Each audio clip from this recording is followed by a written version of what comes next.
On a un parachute? Non. Ah non? Ah bah voilà. C'est un one shot.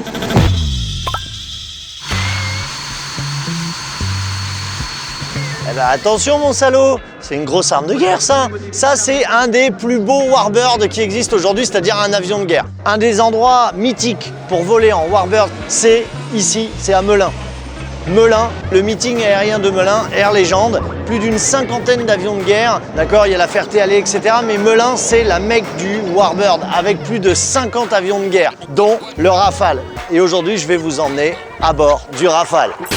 Non, en fait, pour ça, va falloir faire beaucoup, non, en plus, encore beaucoup de clics, parce que l'armée de l'air, avant qu'elle me donne l'autorisation de voler en place arrière sur le Rafale, va falloir qu'on ait une putain de communauté avec beaucoup de monde. Donc je compte sur vous pour cliquer à fond pour qu'on puisse vous emmener à bord du Rafale. En attendant aujourd'hui, je vais vous emmener dans un warbird qui est beaucoup plus vieux, qui a plus de 70 ans. C'est un Stamp, un modèle magnifique, tout de bois et de toile. Vous allez voir, ça vaut pas un Rafale, mais c'est chouette quand même.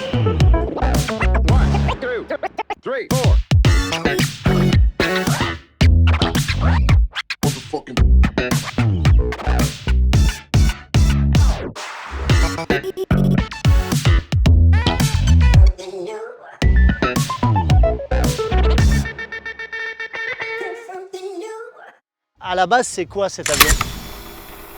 Qui a inventé? Alors, deux Belges, Stamp et Vertonghen, dans les années 30, qui ont construit le prototype, qui l'ont présenté aux militaires belges et ensuite aux militaires français, qui eux, les militaires français, ont décidé de construire à hauteur d'un millier, un peu plus d'un millier d'exemplaires.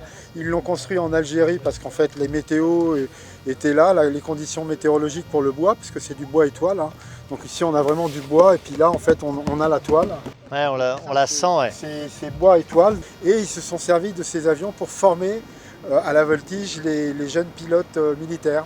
C'est quand même un avion qui avait été, j'imagine, conçu aussi pour éventuellement participer à la guerre, mais ça n'a jamais été le cas.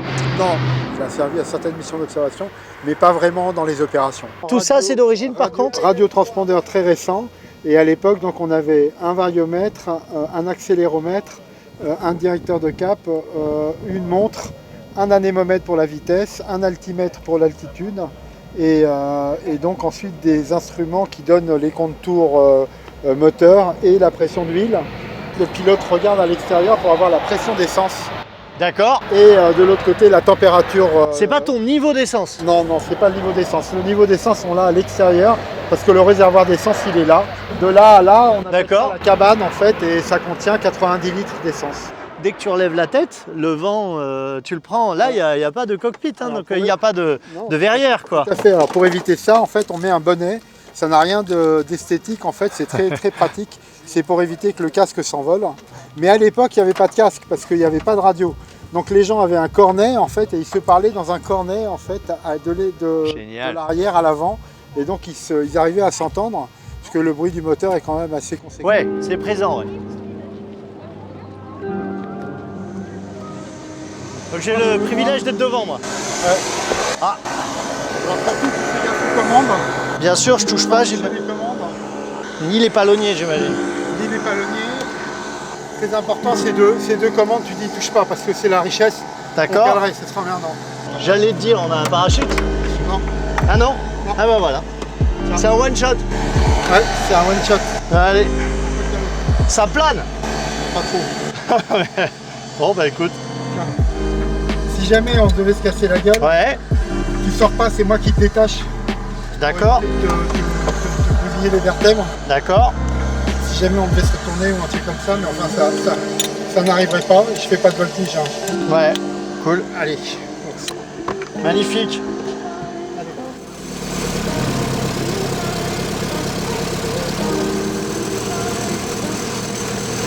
Ah, c'est un signe, le Rafale passe devant nous. Il faut qu'on vole là-dessus, en général, on compte sur vous. J'ai volé avec le VA, il y voit déjà pas grand chose, mais alors toi tu vois rien du tout. Non.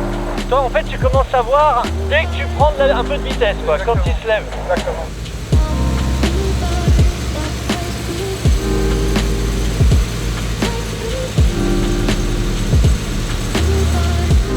Je m'attendais à quelque chose de pas confort du tout. En fait, c'est hyper agréable. les vieux pilotes aiment le confort. C'est ça, parce que mes parents avaient une 2 chevaux, c'était beaucoup moins confortable. Ça t'est déjà arrivé en vol de prendre un peu de... Quand on a un nuage devant, on l'évite. Ouais. On mouille pas et on risque pas d'avoir des turbulences parce que c'est une machine quand même qui est assez sensible aux turbulences. Donc quand on a des trains qui passent comme ça, faut pas rentrer dedans, c'est la sécurité avant tout.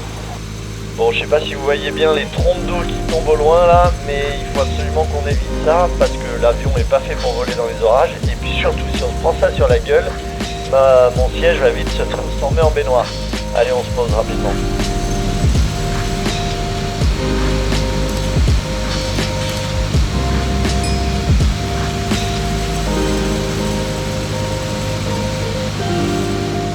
Bon, l'atterrissage, c'est toujours délicat, surtout quand tu as un peu de vent. Voilà, tout en douceur, bravo. On sent que tu le maîtrises, hein.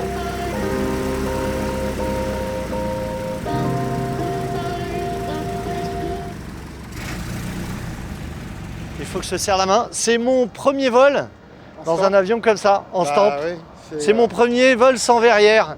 Moi qui suis grand, c'est toujours un peu plus compliqué, quoi. Il reste des pièces d'origine d'avions comme ça? Ah oui, on a beaucoup de mal à en trouver. Il y a quelques centaines d'avions qui restent encore en service. Et les propriétaires gardent leurs pièces en principe parce que c'est très difficile effectivement de trouver des pièces de rechange. Mais après, bon, il y a une bonne camaraderie. Et il y a un monde des warbirds et un monde des premiers warbirds. Voilà, c'est ça, un monde des passionnés en fait des vieilles machines. L'autre particularité de cet avion, c'est le moteur. C'est un PO3. C'est un moteur qui est inversé, c'est-à-dire qu'il sont vers le bas, le carter vers le haut, les culbuteurs donc sont en bas. Ce moteur qui est un très très vieux moteur, donc il faut prendre avec beaucoup de soin. C'est-à-dire qu'en fait, quand on fait une heure de vol, qui est une heure de très grand plaisir, bah après on a une heure de plaisir, mais c'est pas très grand plaisir, mais c'est quand même du plaisir d'entretenir la machine pour pouvoir la maintenir en état de vol. Et alors raconte-nous l'histoire d'amour entre toi et cet avion. Comment vous vous êtes rencontrés? Comment tu as décidé de l'acheter? En fait, c'est un virus. Mon grand-père était pilote. Ses enfants, il a eu un enfant qui est mort pendant la Deuxième Guerre, mais qui était aviateur. Son autre enfant était lui-même aviateur. Ma mère était pilote privée. Ah oui. Mon père était pilote militaire. Donc j'ai vécu toute ma jeunesse dans les avions, quoi. Biberonné au kérosène. J'étais biberonné au kérosène. Tu l'as acheté combien cet avion, si c'est pas indiscret? Bon, je dirais que ça monte à environ 60 000, mais j'ai envie de dire, c'est pareil, 60 000, c'est une vieille voiture de collection. Donc voilà, pour moi, c'est une voiture désert, quoi. Bon ben merci. Bon vol. Et voilà, et Merci. n'oubliez pas alors surtout de cliquer si vous avez aimé ce reportage. Plus il y aura de vues, plus on pourra montrer les avions, plus cette chaîne existera et plus des passionnés pourront participer à des meetings, etc. Donc n'oubliez pas, si vous êtes passionné, de cliquer en bas.